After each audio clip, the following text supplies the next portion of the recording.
చేసుకుంటూ సోమేశ్వర స్వామి ఆలయానికి అందరికీ దేవతలందరికీ నా హృదయపూర్వక నమస్కారాలు ప్రార్థనలు తెలియజేసుకుంటూ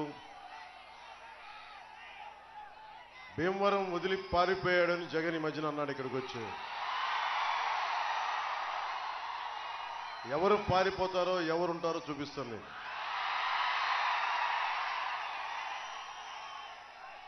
జగన్ ఇది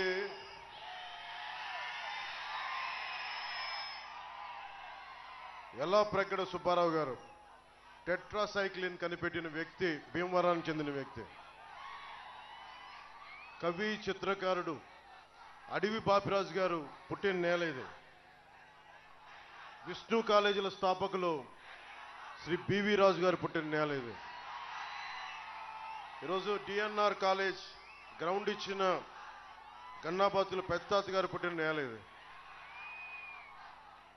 అలాంటి నేలలో ఈరోజున్న సమస్య ఏంటంటే గంధి శ్రీనివాస్ అని చెప్పి ఒక రౌడీ ఎమ్మెల్యే రాజ్యం వెళ్తున్నాడు. ఇక్కడున్న నాన్నదమ్ములకి, ఆడపడుచులకి, యువతులకి, అక్కచెల్లులకి, పెద్దలకి, టీవీల్లో వీక్షిస్తున్న తెలుగు రాష్ట్రాల ప్రజలకి, ముఖ్యంగా ఆంధ్రప్రదేశ్ ప్రజలకి నేను భీమవరం నుంచి పారిపోలా, భీమవరాన్ని బలోపేతం చేయడానికి ఉన్నాను ఇక్కడ.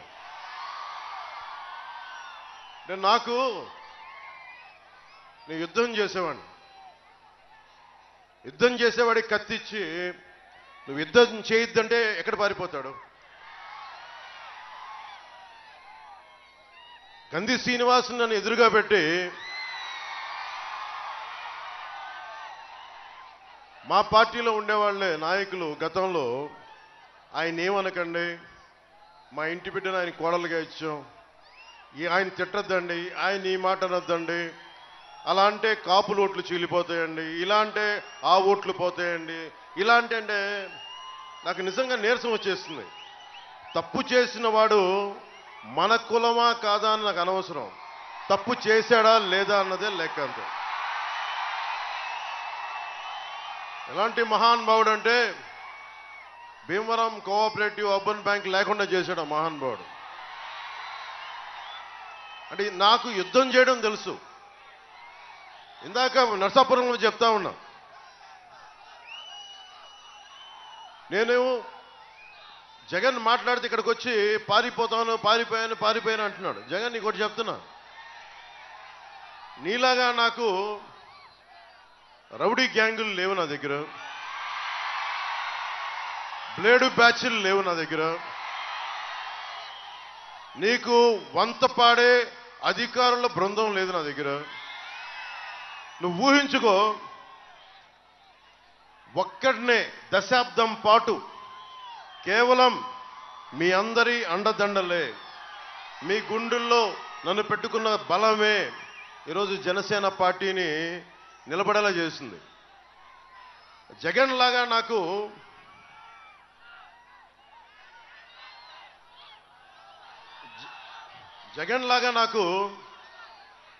మొదటి తరం, మూడో తరం రాజకీయ నాయకుడిని కాదు నేను, మొదటి తరం రాజకీయ నాయకుడిని. ఎలాంటి వాడిని? వేల కోట్లు ఉన్నవాడిని కాదు, కింద స్థాయి నుంచి పైకి వచ్చిన వాడిని. ఎక్కడో నరసాపురం మొగల్తూరులో ఒక 3.5 ఎకరాలు కమతా ఉంటే అది కూడా ఇంట్లో చిన్నమ్మల పెళ్లికో బిడ్డలపై అవసరాలకో అమ్ముకుంటూ వచ్చిన జీవితాలు మాయి. అలాంటిది నేను పార్టీ పెట్టి నిలబెట్టి ఇక్కడ దాకా కూర్చున్నాను, దమ్ముతో నిలబడి ఉన్నా. ఓడిపోయిన, దెబ్బ పడ్డ, 2 చోట్ల ఓడించిన, నిలబడే ఉన్న, పారిపోలా. రాజకీయాల్లోంచి పారిపోతే అప్పుడు నువ్వు పారిపో అని చెప్పి అప్పుడు నేను ఒప్పుకుంటా.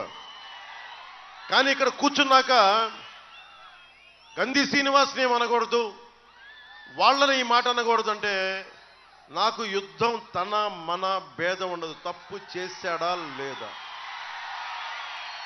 ఇక్కడ యుద్ధం చేయడానికి అనుభవజ్ఞుడు, భీమవరం రాజకీయాల్ని నాకంటే బలంగా చేయగలిగే పులపర్తి ఆంజనేయులు గారు ఉన్నారు ఇక్కడ. చూడటానికి మృదు స్వభావి, మెత్తగా కనిపించే వ్యక్తి, లోపల గుండె గట్టిగా ఉన్న వ్యక్తి. అలాంటి బలవంతుడు. ఎందుకు నాకు ఆయన మీద గౌరవం అంటే నాకు ఒకటే, నేను ఓడిపోయినప్పుడు ఆయన సంబంధించిన కామన్ ఫ్రెండ్స్ దగ్గర ఆయన ఒక్క మాట, అరే పవన్ కళ్యాణ్ కనుక పోటీ చేస్తున్నారంటే నేను పోటీలోంచి తప్పుకునేవాడిని, అది నాకు విషయం తెలియలేదని. నామినేషన్ వేసే వరకు నాకు తెలియలేదు ఆయన పోటీ చేస్తున్నారని.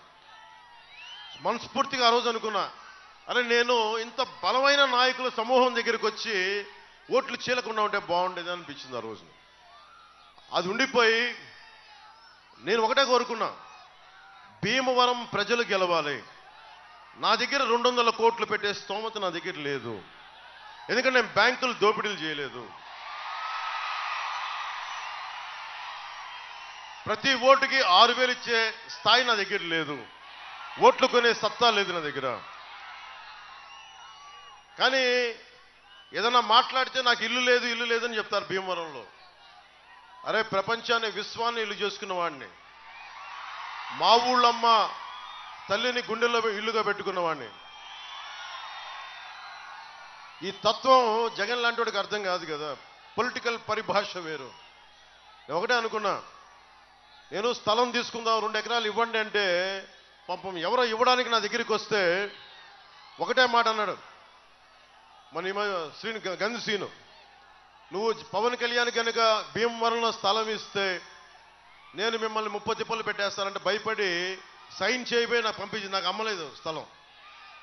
నాలాంటి వాడికే గంధి శ్రీని ఇలా బెదిరిస్తుంటే సగటు భీమవరంలో ఉన్న ప్రజల్ని ఎలా బెదిరించాడో నాకు బాగా తెలుసు. సోడా కొట్టు పెట్టుకున్న వాళ్ళు కూడా బెదిరించేవాడు, ఫుట్పాత్ మార్కెట్లను ఫుట్పాత్ మీద వ్యాపారాలను చూసుకొని బెదిరించేవాడిని. మనకు మద్దతుగా నిలబడ్డారని చెప్పి వైశ్య సమాజాన్ని అందరినీ భయపెట్టినవాడు. పోయిన ఎన్నికల్లో గంధి శ్రీని ఇప్పుడు నేను పోటీ చేయట్లా. ఇప్పుడు నీకు చెప్తున్నా, రూపాంతరం చర్చి నుంచి మా ఊళ్ళో మన గుండెల్లో పెట్టుకొని చెప్తున్నా, నీకు రోజులు దగ్గర పడ్డాయి. నీకు నువ్వు రౌడీజం ఎక్కువైపోయింది నీకు. ముఖ్యంగా నాకు మా ఇంట్లో ఆడబిడ్డనిచ్చాం గంధి శ్రీని వాళ్ళ ఇంట్లోకి అన్నప్పుడు చెప్తా ఉన్నా, గంధి శ్రీని కుటుంబ సభ్యులకు కూడా, అమ్మ నాకు మీ మీద బాధ లేదు కోపం లేదు, కానీ మీ గంధి శ్రీను సన్నిహితులు కానీ కార్యకర్తలు కానీ వాళ్ళు చేస్తున్న దోపిడీలు ఆగడాలు నాకు నచ్చలేదు. గంధి శ్రీనుకి డిపాజిట్ లేకుండా చేయడమే పులపర్తి ఆంజనేయులు గారి గెలుపే లక్ష్యం. మనకి గూండాగర్దీ చేసేవాడు ఈ రోజున మాట్లాడితే నేను కాపు సామాజిక వర్గానికి చెందిన వాడిని చెప్పి గంధి శ్రీనుకి నోరెక్కువైపోయింది ఈ మధ్యన. ఇందాకే చెప్పాను గంధి శ్రీను, నేను నీలాంటి రౌడీల్ని చిన్నప్పటి నుంచి చూశాను, నేను గుర్తుపెట్టుకో. నువ్వు మర్యాదగా మాట్లాడితే నాకు ఓకే. అలాగే గంధి శ్రీను వెనకుండే రౌడీ మూకలు కూడా చెప్తున్నాను, గుర్తుపెట్టుకోండి. మీరందరూ కూడా ఎవరైనా కావచ్చు, ఇబ్బంది పెట్టకండి ప్రజల్ని. మీరు ఏ కులమైనా కానీ నాకు అనవసరం. భీమవరం తాలూకు ప్రశాంతతని దయచేసి చెడగొట్టకండి.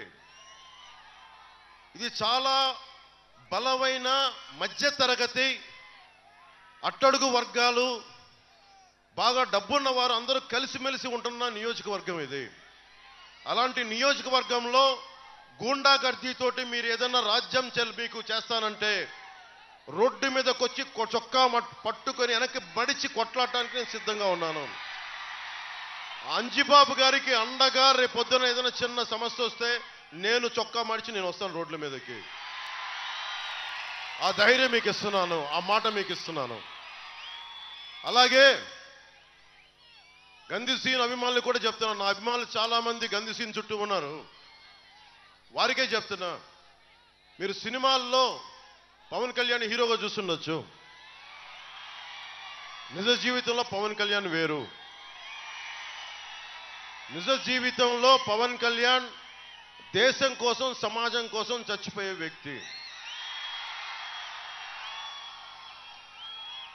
ఇందాక నర్సపురం సభలో ప్రతి సభలో చెప్తా ఉంటాను, నేను గత పాలిటిక్స్లోకి రావాలి అని నిర్ణయించుకున్న రోజు నుంచి ఈ రోజు దాకా, నేను చనిపోయేదాకా రోజుకి 24 గంటలు బతికితే సంతోషం అనుకుంటాను. ఎందుకు చెప్తున్నా, మీలాంటి భవిష్యత్తు, మీ బిడ్డల భవిష్యత్తుకు బాగుండాలంటే తెగించేవాడు ఒకడు కావాలి. గంజిసీను ఒకటే చెప్తున్నా, మీరెవరున్నా సరే మీ నాయకుడు జగన్ కూడా చెప్పు, మీ దగ్గర బ్లేడు బ్యాచ్లు ఉన్నాయో గంజా బ్యాచ్లు ఉన్నాయో అందరినీ తీసుకొని భీమవరంలో నువ్వు కోరుకున్న సెంటర్కి రా, నేను ఒక్కనే వస్తాను చెప్తాను. ఒక్కళ్ళు కూడా నేను వద్దని చెప్తున్నాను ఈ రోజున. అలాంటి రౌడీ మూకలను పెట్టుకొని నువ్వు రా, నేను ఒక్కనే వస్తాను భీమవరంలో. నువ్వు ఏ సెంటర్ కావాలంటే ఆ సెంటర్కి రా చెప్పు. పులివెందుల నుంచి ఆ బాంబులు వేసే బ్యాచ్లను కూడా తెచ్చుకొని నీకు ఒక్కనే వస్తాను. నా పిచ్చ, నా తెగింపు మీకు తెలియదు. ప్రజాస్వామ్యాన్ని విఘాతం కలిగించే ఎవడైనా సరే కాళ్ళు కీళ్ళు కూడా కింద కూర్చోబెడతాను, గుర్తుపెట్టుకోండి.